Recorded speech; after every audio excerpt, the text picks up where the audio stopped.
Hey guys, greetings from Better Man Clinics, and welcome to Ask the Expert, the segment of the program where actual questions from our viewers and listeners are answered by the foremost experts in the field. Today's question comes from Alan from Brooklyn, New York, who asks us, can melatonin really help overcome insomnia?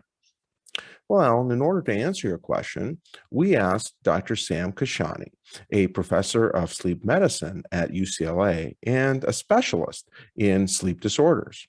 Here's what Dr. Kashani had to say in response to your question.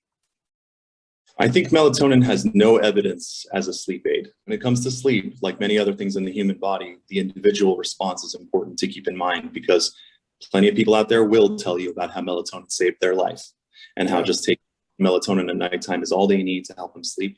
I tell those people, great, no problem, keep with it. It's working for you, you're tolerating, you're not having any bad side effects, there's no problems, wonderful. But if somebody comes to me and says, I'm having insomnia, do you recommend I start melatonin?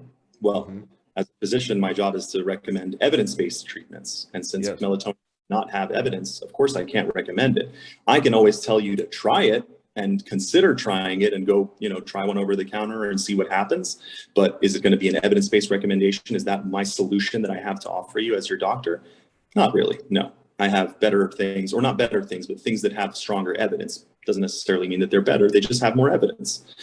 So melatonin just so happens to be one of those things where in sleep medicine, we actually do have a couple of evidence-based uses for melatonin, but they are not insomnia. One of them is for circadian rhythm disorders, where melatonin can actually work to shift somebody's circadian pattern into a different direction, whether advancing their sleep-wake clock or delaying it.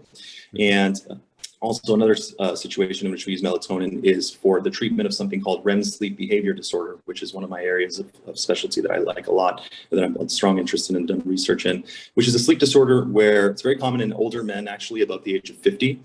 And essentially it's characterized by people who act out their dreams at nighttime, dream enactment behavior, as we refer to it.